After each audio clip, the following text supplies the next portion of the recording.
2 dekada matapos ang paglikha ng mga vampira at mga werewolf, nagsimula ang isang digmaan na tumagal ng 20 taon. Si Victor, ang leader ng mga vampira, ay bumuo ng isang hukbo upang lipulin ang mga Lycan na kayang mag-transform sa sobrang lakas na werewolves kapag nahawaan. Isang araw, natuklasan ni Victor ang isang sanggol sa isang selda, anak ng isang Lycan, at pinangalanan siyang Lucian. Sa kabila ng pag-iisip na patayin ang bata, hinayaan siyang mabuhay ni Victor. Habang lumalaki si Lucian, napatunayang mas malakas siya at mas focus kaysa sa ibang mga Lycan. Ginamit ni Victor si Lucian upang lumikha ng higit pang mga Lycan sa pamamagitan ng pagpapakain sa kanya ng mga aliping tao na nagresulta sa isang bagong lahi ng alipin para maglingkod sa mga vampira. Sa pelikulang ito, merong 2 uri ng werewolves, mga wild one na nasa kanilang permanenteng wolf form at mga Lycan na kayang mag-transform at pinagsisilbihan ang mga vampira. Sa kasalukuyan, ang isang horseman ay nangangabayo sa kakahuyan sa kalagitnaan ng gabi at makikitang hinahabol siya ng mga werewolf. Sa kastilyo, tinalakay ni Victor ang politika at pananalapi sa kanyang mga tagapagpayo na sina Colomon at Orsova. Kahit na hindi sila gaanong nagmamalasakit sa mga aliping tao, iginiit ni Victor na mahalaga sila para sa pagkain at kita, dahil binabayaran sila ng mga maharlikang tao para sa proteksyon laban sa mga lobo. Ang rider sa kakahuyan ay nilabanan ng mga werewolves, ngunit naharap siya sa dumaraming bilang ng mga kalaban.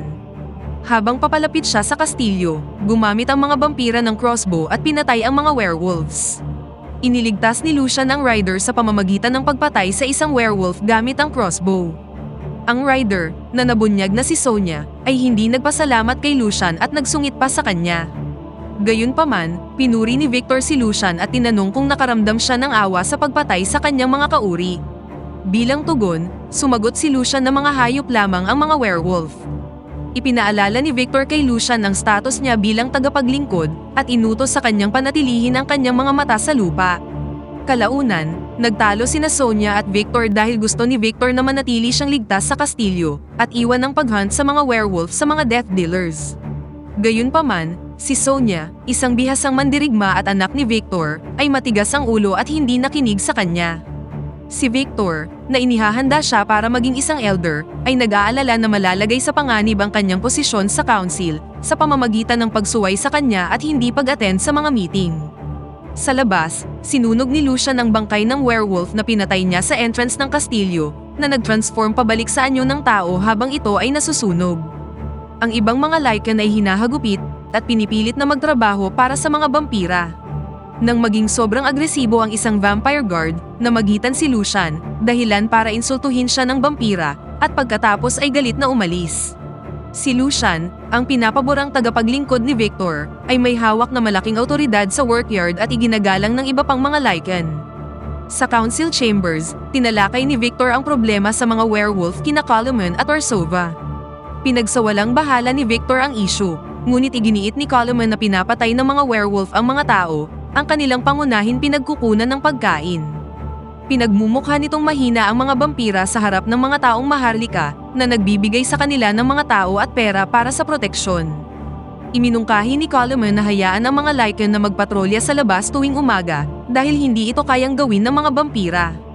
Kinontra ito ni Victor sa takot na mabibigyan nito ang mga Lycan ng labis na kalayaan at panganib na hindi na sila makontrol. Iminungkahi ni Colomon na lumikha ng isang grupo na bubuuhin ng mga malayang klase ng Lycan na pamumunuan ng isang pinagkakatiwalaang Lycan tulad ni Lucian upang kontrolin ang iba at i-manage ang mga werewolves sa umaga. Nag-aalangan si Victor, ngunit nang walang suporta ni Sonia, dapat niyang isaalang-alang ang suhestyon. Sa pagtatapos ng work shift, ang mga Lycan ay dinala pabalik sa kanilang mga kulungan. Sa panahong yun, pumasok si Lucian sa isang tunnel sa ibaba at lumabas sa labas ng kastilyo sa isang nasirang sentry post kung saan naghihintay si Sonia sa kanya. Lumalabas na sila ay lihim na magkasintahan, kung saan si Sonia ay kumikilos ng malupit kay Lucian sa publiko upang maiwasan ang anumang paghihinala sa kanila. Nagbahagi sila ng isang mainit-init na laplapan na humantong sa pagpapalakpakan ng dalawa. Tinanong ni Lucian si Sonia kung sasama siya sa kanya kapag tumakas siya. Gayunpaman, nagdududa si Sonia na posible ito at natatakot siya sa maaaring gawin ni Victor. Ipinakita ni Lucian ng isang susi na ginawa niya para tanggalin ang collar sa kanyang leeg na pumipigil sa mga Lycan na mag-transform sa pamamagitan ng pagtusok sa kanila ng mga spike. Kung wala ang collar, naniniwala si Lucian na kaya niyang lumaban at makatakas. Natatakot si Sonia para sa kanyang buhay, ngunit iginiit ni Lucian na dapat silang maging pantay, hindi mga alipin, dahil ang mga Lycan at mga vampira ay nagmula sa parehong bloodline. Habang naghihiwalay na sila, si Tanes, isa sa mga lieutenant ni Victor, ay lihim na nagmamasid sa kanila at na-realize ang kanilang pag-iibigan, ngunit itinago niya ito kay Victor. Kalaunan, dumating na ang mga taong Maharlika at sinamahan sila ni Sonia sa kabila ng pag-aalala ni Lucian. May utos si Victor kay Tanes na panatilihin si Sonia sa loob ng kastilyo, ngunit hindi niya ito pinansin. Nang umalis na siya, ipinahayag ni Tanes kay Lucian na alam niya ang kanilang sikreto. Hindi nagtagal, dumating si Sonia at ilang vampire guard upang sunduin ang mga taong Maharlika at kanilang mga alipin sa gitna ng kagubatan nang makarinig sila ng mga pag-ungol. Na-realize ni Lucian na merong higit na bilang ang mga werewolf na kaya nilang labanan at sinubukan silang balaan, ngunit walang nakinig sa kanya. Dahil dito, hindi siya sumunod sa mga utos, pinatumba ang ilang gwardya at nagmamadaling pumunta sa gubat upang iligtas si Sonia. Umatake ang mga werewolf mula sa lahat ng direksyon, dahilan para mahirapan ang mga vampira.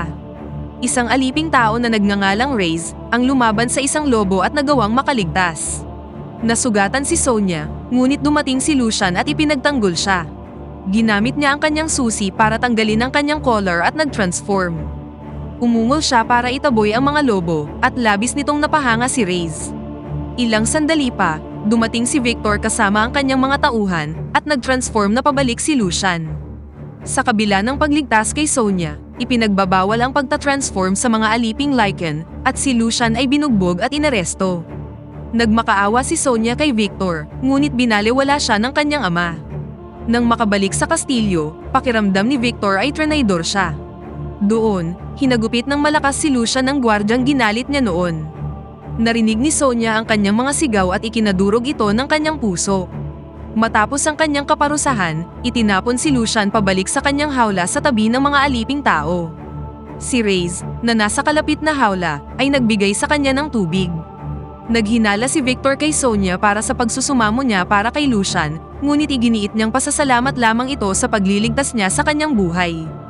Habang nag-uusap sina Lucian at Reyes, binanggit ni Reyes na nakita niya ang mga werewolves na sumunod kay Lucian nang mag-transform siya. Nagsalita si Lucian tungkol sa pagtakas at kalayaan na umintriga sa mga aliping tao sa kabila ng kanilang takot. Hindi nagtagal, biglang nagpakita si Sonia at sinabi kay Lucian na dapat na siyang umalis. Nagpasya silang magtiwala kay Tanes na nakakaalam ng kanilang sikreto, ngunit hindi niya ito sinabi kay Victor na nagpapahiwatig na meron siyang gustong makuha at inutusan ni Lucian si Sonia na alamin kung ano ang gusto niya. Samantala, nakipagpulong si Victor sa mga Maharlika upang mangolekta ng bayad para sa proteksyon mula sa mga werewolves. Dahil kakaunti ang dala nilang pilak, humingi si Victor ng higit pang bayad dahil sa tumataas na bilang ng mga pag-atake. Nang inakusahan ng galit na Maharlika si Victor na hindi na niya sila kayang protektahan, pinatay siya ni Victor upang mapanatili ang takot at kontrol sa kanila. Sa loob ng mga dungeon, nagtatawanan ng mga vampira habang nag-aaway ang mga Lycan para sa pagkain. Si Lucian, na sawang-sawa na sa kalupitan ng mga vampira, ay hinimok ang mga Lycan na magrebelde. Is this what you want? You're not animals! We do have a choice! We can be slaves or we can be Lycan! Samantala, hinarap ni Sonia si Tanes, tinutukan siya ng punyal sa kanyang lalamunan, at nagtanong kung bakit hindi niya sinabi kay Victor ang tungkol sa relasyon nila ni Lucian. Dito nabunyag na gusto ni Tanes na makakuha ng seat sa council, na bihira lang mabakante. Pumayag naman si Sonia na ibigay kay Tanes ang kanyang posisyon kapalit ng kanyang tulong. Sinabi ni Sonia kay Lucian na plano siyang patayin ni Victor sa susunod na gabi at kailangan na niyang umalis sa madaling araw upang mabuhay. Nakinig naman dito si Lucian at pumayag silang magkita sa kagubatan sa loob ng 3 araw. Kalaunan, dumaan si Tanes sa dungeon at ihinagis ang susi na dating ginamit ni Lucian. Samantala, ang mga aliping tao ay kinagat ng isang nag-transform na Lycan upang maging mga Lycan din sila at magsilbi sa mga vampira. Pagkatapos nito, nakumbinsi ni Lucian ang mga bagong transform na Lycan, kasama si Reyes, na sumali sa kanyang pag-aalsa. Nang tingnan ng gwardyang humagupit kay Lucian ang mga alipin, tinanggal ni Lucian ang kanyang collar, nag-transform, at pinatay ang vampire guard. Pagkatapos ay nakalaya na ang mga alipin, pinatay ang mga nagbabantay na gwardya, at sinubukang tumakas. Mabilis na tumugon ang iba pang mga gwardya gamit ang mga crossbow, na ikinamatay ng maraming Lycan. Nakatakas si Lucian kasama ang ilan sa mga nakalayang Lycan, at nangakong babalik para sa iba. Itinulak niya ang dalawang vampira sa isang lagusan, na tila naging mga alikabok ng masikatan ng araw, habang si Lucian naman ay ligtas na naglanding. Nang tuluyan ng makalabas, sinundan siya ng ilang mga nakatakas na Lycan. Samantala, galit na galit si Victor at napansin niyang naka-unlock ang mga collar.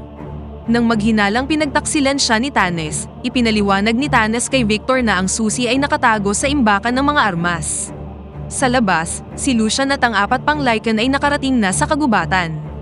Sa halip na tumakas, plano ni Lucian na bumalik sa kastilyo upang iligtas ang iba pa. Dahil kulang sa armas at kakaunti sila, hiniling ni Lucian kay Reyes na dalhin siya sa lugar ng mga maharlika para makakuha ng armas at mga sundalo. Samantala sa kastilyo, ipinakita ni Tanes kay Victor ang susing itinago niya. Dahil dito, naniniwala si Victor na si Lucian ay maaaring gumawa ng isa pang susi, at si Tanes ay nakawala na sa pagsususpecha ng kanilang pinuno. Sa kabilang banda, pinalaya ni Lucian ang mga aliping tao mula sa ari-arian ng mga maharlika. Inalok niya sa kanila ang pagkakataong sumali sa kanyang laban at maging isang immortal bilang mga Lycan. Sumang-ayon dito ang mga pinalayang alipin at naghanda na sila para sa paparating na labanan sa pamamagitan ng paggawa ng mga sandata at inarmasan ang kanilang mga sarili. Pagkatapos nito, ipinadala ni Lucian si Reyes upang mag-recruit ng higit pang mga sundalo mula sa ibang lugar. Sa kastilyo, nakahanap si Victor ng maluwag na metal grate na ginamit ni Lucian para makalabas. Sa kabilang banda, nakipagkita si Lucian sa mga werewolves sa kakahuyan. Hindi siya inatake ng mga nakakatakot na lobo at tila nakikinig sila sa kanya. Sa parehong oras na yun, kinumpronta ni Victor si Sonia tungkol sa pagtakas ni Lucian, ngunit mariin itong itinanggi ni Sonia. Dahil hindi naniniwala si Victor, ininom niya ang dugo ni Sonia upang makita ang kanyang mga alaala. Nang ma-realize na pinagtaksilan siya ng kanyang anak, nabigla si Victor, ikinulong si Sonia, at galit na umalis. Samantala sa kampo ng mga Lycan, hinintay ni Lucian si Sonia, ngunit ang kawalan ng presensya ng kanyang kasintahan ay labis niyang ikinabahala. Hinimok siya ng iba na agad na umalis bago sila mahanap, ngunit iginiit ni Lucian na maghihintay siya. Sa kastilyo, pinilit ng konseho si Victor na kumilos na laban kay Lucian, na nagrally ng mga alipin at lumilikha ng higit pang mga Lycan. Gayunpaman, alam ni Victor na babalik si Lucian para kay Sonia at naghanda na para sa pag-atake nila. Ipinadala ni Victor ang kaibigan ni Sonia upang ipaalam kay Lucian na malapit nang patayin si Sonia. Si Lucian, na alam na isa lang itong bitag, ay nagtungo sa kastilyo ng mag-isa at iniwan si Reyes in command. Kinagabihan, pumasok si Lucian sa kastilyo at tahimik na dinispatsa ang ilan sa mga gwardya. Hindi nagtagal, naabot niya si Sonia at tinangka nilang tumakas sa mga imburnal, ngunit naharap sila sa isang matinding labanan. Si Victor at ang kanyang mga tauhan ay nagbuhos ng langis sa mga imburnal at sinunog ang mga ito. Nang wala ng ibang choice, lumabas sina Lucian at Sonia sa isang butas at matapang na nakipaglaban sa mga vampira. Dahil sa dami ng kanilang bilang, nahirapan si Lucian, habang si Sonia naman ay nagawang makipagsabayan dahil gusto siyang hulihin ng mga vampira ng buhay. Hindi nagtagal, nakisali na rin si Victor at nilabanan si Sonia. Sa sandaling yun, nakiusap si Sonia na palayain si Lucian alang-alang sa kanilang hindi pa isinisilang na anak. Si Victor, na nabigla at itinuring na isang halimaw ang bata, ay nagawang mahuli si Sonia. Nagsisisi si Lucian sa ginawa niyang pagtakas, ngunit tiniyak sa kanya ni Sonia na magiging okay lang ang lahat. Kalaunan, sina Sonia at Lucian ay hinarap sa paglilitis. Ang mga gwardya ay naglagay ng 2 silver arrow sa likod ni Lucian upang pigilan siyang mag-transform. Matapos ang paglilitis, nahatulan si Sonia ng pagtataksil, at maging si Victor ay nagpahayag na nagkasala ang kanyang anak sa kabila ng sakit na kanyang nararamdaman. Nagmakaawa si Lucian na palayain siya, ngunit wala itong naging saysay. Sa isang silid, itinali si Sonia at pinilit siyang manood ng matinding pagpapahirap kay Lucian. Ilang sandali pa, umalis na ang mga gwardya, at nang dumating ang madaling araw, namatay si Sonia sa pamamagitan ng sikat ng araw, habang si Lucian, na hindi nailigtas ang kasintahan dahil sa dalawang palaso sa kanyang likod, ay gumuho ang mundo nang masaksihan ang pagkamatay ng kanyang minamahal. Bukod sa kanya, labis ding nagdadalamhati si Victor. Sa paglubog ng araw, nanatiling nakatali si Lucian. Hindi nagtagal, binisita ni Victor ang labi ng kanyang anak na babae, hindi alam na kabilugan pala ng buwan. Sa sobrang galit, ginamit ni Lucian ang liwanag ng buwan upang piliting ilabas ang mga palaso, nag-transform, at matagumpay na nakawala. Kinuha niya ang medalya ni Sonia at sinubukang tumakas, ngunit pinaulanan siya ng mga palaso. Habang sugatan, umungol si Lucian upang signalan ang mga kasamahang Lycan, bago nang hina at bumalik sa anyo ng tao. Naghanda na si Victor na patayin si Lucian, ngunit napansin niya ang isang kawan ng mga Lycan at werewolves na sumusugod patungo sa kastilyo. Ginamit ng mga vampira ang kanilang mga crossbow, ngunit mabilis silang tinalo ng mga lobo. Pagkatapos ay hinanap ni Reyes si Lucian at agad siyang tinulungan. Inutusan ni Lucian si Reyes na palayain ang iba pang mga bilanggong Lycan, na agad na nag-transform at lumaban sa mga vampira. Inutusan ni Victor si Tanes na kunin ang mga nagha-hibernate na elders, at naghanda na para harapin ang mga Lycan at werewolf. Si Victor, isang makapangyarihang mandirigma, ay pinabagsak ang maraming Lycan. Sa parehong oras na yun, nakita ni Lucian si Victor at nagmamadaling sumugod sa kanya. Sa ilalim ng kastilyo, inilagay ni Tanes ang mga elders sa isang bangka para dalhin sila sa ligtas na lugar. Nang maabutan ni Lucian si Victor, naglaban sila, ngunit nahulog ang dalawa sa isang hukay na merong mga kadena. Pinahina ni Lucian si Victor gamit ang sikat ng araw sa pamamagitan ng paggawa ng butas sa dingding, at itinali siya gamit ang mga kadena. Sinabi ni Victor na dapat ay matagal na niyang pinatay si Lucian, ngunit pinatahimik siya ng ating bida sa pamamagitan ng pagtusok ng espada sa kanyang bibig, bago ihinulog ang kanyang katawan sa tubig. Sa labas ng kastilyo, sinabi ni Reyes na tapos na ang laban, ngunit sinabi ni Lucian na nagsisimula pa lamang ito, na marka ng pagsisimula ng ikalawang digmaan ng mga vampira at Lycan. Samantala sa dagat, lumalabas na si Victor ay na-recover ni Tanes at inilagay sa kanyang kabaong para makarecover, at dito na nagtatapos ang pelikula. Pakipindot naman ang like button kung nagustuhan mo ang pelikula, at kung hindi naman, pindutin mo ng 2 beses ang dislike button para lang makasiguro.